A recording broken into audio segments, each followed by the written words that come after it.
Chers citoyens et chères citoyennes de Saint-Andreas, comme vous avez pu le voir dans les médias, il est légitime que le gouvernement vous informe sur la situation actuelle que nous subissons à Saint-Andreas.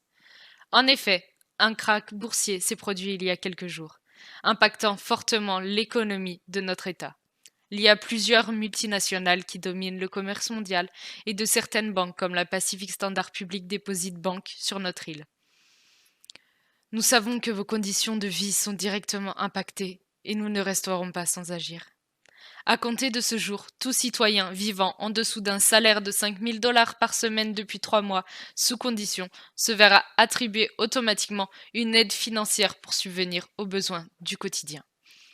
Nous demandons à tous d'agir avec sagesse et discernement, en comptant sur l'entraide envers vos familles, vos amis, vos voisins et votre prochain.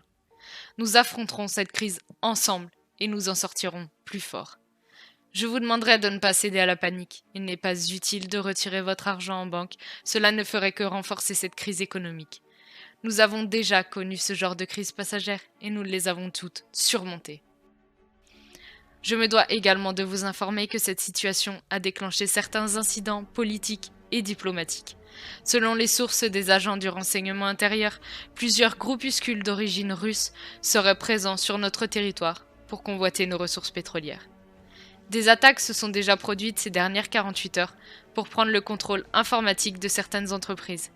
Nous ne savons pas encore si cela est orchestré ou non par le gouvernement russe, profitant de la crise actuelle. Je m'adresse à vous, chers citoyens et chères citoyennes de Saint-Andreas. Ne vous mettez pas en danger. Si vous avez la moindre information à ce sujet, contactez les autorités compétentes. Merci à vous. C'était votre gouverneur, Molly Harrelson. Que Dieu vous bénisse et que Dieu bénisse les États-Unis d'Amérique.